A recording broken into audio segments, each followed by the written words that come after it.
नमस्कार साथियों, आज की इस क्लास में हम लोग जो है घटना चक्र की बुक से संपूर्ण भूगोल का जो है रिवीजन करने वाले हैं। ये आप लोगों की जो है रिवीजन क्लास होने वाली है, जहां पर सभी प्रीवियस ईयर क्वेश्चन जो है वन लाइनर फॉर्म्स में कराए जा रहे हैं। तो चलिए करते हैं क्लास की शुरुआत। सबसे पहला प्रश्न है, पाकिस्तान से लगे हुए भारत के राज्य कौन कौन से हैं। तो देखिए, राजस्थान, गुजरात, पंजाब और जम्मू कश्मीर, ये चारों राज्य जो है पाकिस्तान के साथ में सीमा बनाते हैं। राजस्थान, गुजरात, पंजाब और जम्मू कश्मीर।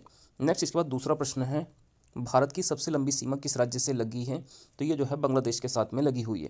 कितनी लगी है? 4096.7 किलोमीटर। तो भारत की सबसे लंबी सीमा पूछा जाए किस देश से लगी हुई है, तो ये बांग्लादेश से लगी हुई है। ये एग्जाम में भी क्वेश्चन आया हुआ है। इसके अलावा भारत की सबसे छोटी सीमा किसके साथ लगती है, तो ये अफगानिस्तान के साथ लगती है, 106 किलोमीटर। इस चीज़ को भी आपको याद रखना है। इसके बाद अगला प्रश्न है, लद्दाख केंद्र शासित प्रदेश कब बनाया गया था। तो जैसा आप सभी को पता है कि जम्मू कश्मीर और लद्दाख नाम के दो नए केंद्र शासित प्रदेश बनाए गए थे हमारे देश में। और ये जो है लद्दाख को केंद्र शासित प्रदेश जो है 31 अक्टूबर 2019 को जो है बनाया गया था। इसके बाद अगला प्रश्न है, बांग्लादेश के साथ लगे हुए राज्य कौन से हैं। तो देखिए, आपको सभी को पता है कि भारत की सबसे लंबी सीमा बांग्लादेश के साथ लगती है। तो बांग्लादेश के साथ में जो है मिजोरम, त्रिपुरा, असम, मेघालय और पश्चिम बंगाल, ये सभी राज्य जो है सीमा बनाते हैं। तो बांग्लादेश से लगने वाले राज्य कौन कौन से हैं? मिजोरम, त्रिपुरा, असम, मेघालय और पश्चिम बंगाल।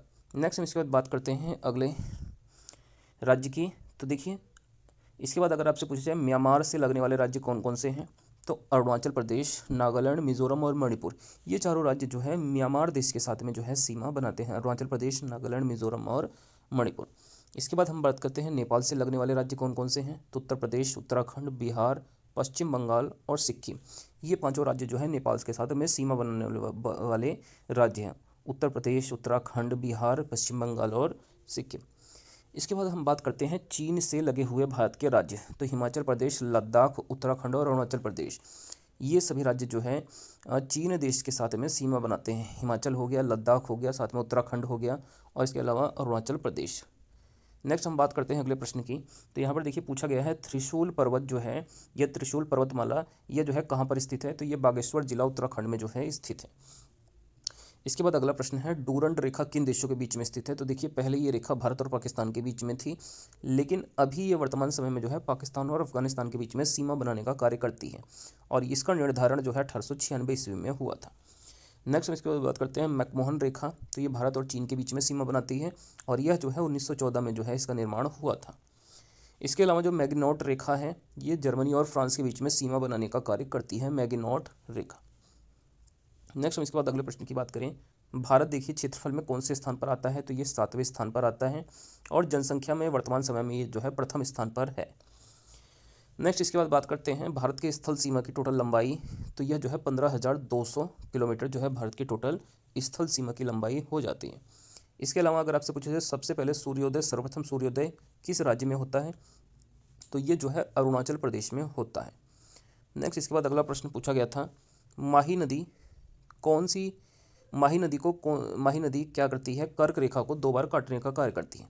तो कौन सी ऐसी नदी है जो कर्क रेखा को 2 बार काटती है, तो इस नदी का नाम जो है माही नदी है। इसके अलावा देखिए, कर्क रेखा भारत के 8 राज्यों से होकर गुजरती है। काफ़ी इंपॉर्टेंट क्वेश्चन हो जाता है। 8 राज्य कौन से हैं? गुजरात, राजस्थान, मध्य प्रदेश, छत्तीसगढ़, झारखंड, पश्चिम बंगाल, त्रिपुरा और मिजोरम। तो ये 8 राज्य जो है इनसे होकर जो है कर्क रेखा जो है भारत में गुजरती है। नेक्स्ट इसके बाद हम जो है कुछ और इंपॉर्टेंट क्वेश्चंस हैं उनको भी रिवाइज कर लेते हैं। तो देखिए, यहाँ पे एक तरफ प्रमुख दर्रे लिखे गए हैं, दूसरी तरफ उनके राज्य। जैसे बात की जाए नाथुला दर्रा, तो ये सिक्किम में स्थित है। लिपुलेख दर्रा कहाँ पर है, तो ये उत्तराखंड में स्थित है। रोहतांग दर्रा हिमाचल प्रदेश में है। जबकि पालघाट दर्रा कहाँ पर है पूछा जाए, तो ये जो है केरल राज्य में स्थित है। नाथुला सिक्किम में है, लिपुलेख उत्तराखंड में है, रोहतांग दर्रा हिमाचल में है और पालघाट दर्रा जो है ये केरल राज्य में स्थित है। नेक्स्ट अगला प्रश्न है, भारत में सबसे नवीन पर्वत श्रृंखला कौन सी है। तो ये हिमालय है और सबसे प्राचीन अगर आपसे पूछी जाए तो वो अरावली पर्वत श्रृंखला है। इसके बाद हम बात करते हैं अगले प्रश्न की, दक्षिण भारत की सबसे ऊंची चोटी कौन सी है। तो ये अनाईमुडी है, जिसकी ऊंचाई 2695 मीटर है। ये दक्षिण भारत की सबसे ऊंची चोटी मानी जाती है। इसके अलावा बात करें हम प्रमुख पहाड़ियाँ और वो किस राज्य में स्थित हैं। तो देखिए, गारो पहाड़ियाँ जो है मेघालय में स्थित हैं।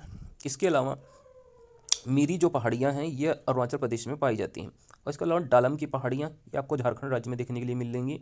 और कोल्लम मलाई की पहाड़ियाँ ये जो है तमिलनाडु राज्य में स्थित है। तो देखिए, गारो मेघालय में, मीरी अरुणाचल प्रदेश में, डालम झारखंड में और कोल्लम मलाई जो है तमिलनाडु राज्य में स्थित है। नेक्स्ट हम इसके बाद बात करते हैं अरावली पर्वत श्रृंखला। तो देखिए अरावली जो पर्वत श्रृंखला है यह राजस्थान में और ये भारत की सबसे प्राचीन पर्वत श्रृंखलाओं में से है। तो यह भारत की क्या है, सबसे पुरानी पर्वत श्रृंखला है। अरावली पर्वत श्रृंखला की हम सबसे ऊंची चोटी की बात करें तो इसका नाम गुरु शिखर है और इसकी ऊंचाई अगर पूछी जाए 1722 मीटर इसकी टोटल हाइट है। नेक्स्ट अगला प्रश्न है, भारत में सबसे लंबी तटरेखा वाला राज्य कौन सा है? तो ये देखिए गुजरात है। इसकी तटरेखा की लंबाई जो है सबसे अधिक है। भारत की समुद्री तटरेखा की कुल लंबाई कितनी है? तो ये 7516.6 किलोमीटर जो है टोटल इसकी लंबाई है। नेक्स्ट हम इसके बाद बात करते हैं अगले प्रश्न की। भारत में समुद्री तटरेखा वाले राज्यों की संख्या कितनी है? तो टोटल 9 राज्य ऐसे हैं जो भारत में समुद्री तटरेखा वाले राज्य हैं। अब हम बात करते हैं राज्य। नेक्स्ट अगला जो है कि ये जो है अगर आपसे पूछा जाए कि बताइए 9 राज्य कौन से हैं जो समुद्री तटरेखा पर स्थित हैं, तो आप लोग याद कर सकते हैं। जैसे सबसे पहले यहाँ पर गुजरात है, इसके बाद जो है गुजरात से जो है थोड़ा सा हम जब नीचे आते हैं तो यहाँ पर जो है महाराष्ट्र है, ठीक है। फिर इसके बाद यहाँ पे गोवा है, इसके बाद में ये केरल हो जाता है, यहाँ पर तमिलनाडु है, इसके बाद में जो है आंध्र प्रदेश, उड़ीसा और पश्चिम बंगाल। तो ये जो है हमारे कितने राज्य हो गए, दोबारा से देख लीजिए आप लोग। यहाँ पे गुजरात, गोवा, कर्नाटक, केरल, तमिलनाडु, इसके बाद आंध्र प्रदेश, उड़ीसा और पश्चिम बंगाल। तो टोटल ये जो है 9 राज्य ऐसे हैं जो है सीमा बनाते हैं समुद्री भारत के साथ। देखिए एक बार मैं जो है दोबारा से बता देता हूँ ये कौन से 9 राज्य हैं। देखिए यहाँ पे सबसे पहले यहाँ पर जो है गुजरात हो जाएगा।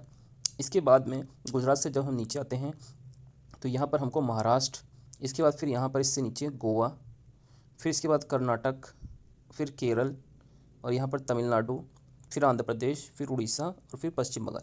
तो ये टोटल जो है 9 राज्य ऐसे हैं जो समुद्री तटरेखा वाले राज्य बोले जाते हैं। चलिए अब हम लोग जो है कुछ और इंपॉर्टेंट क्वेश्चन हैं उनको भी देख लेते हैं।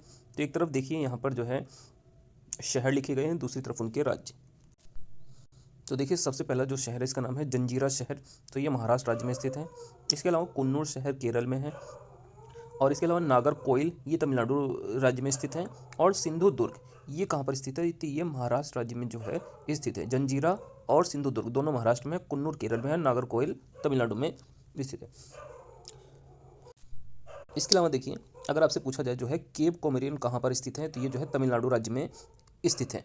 केप कोमोरिन किसको कहा जाता है भारत में? तो ये कन्याकुमारी को कहा जाता है और ये कहाँ पर है? ये तमिलनाडु राज्य में स्थित है।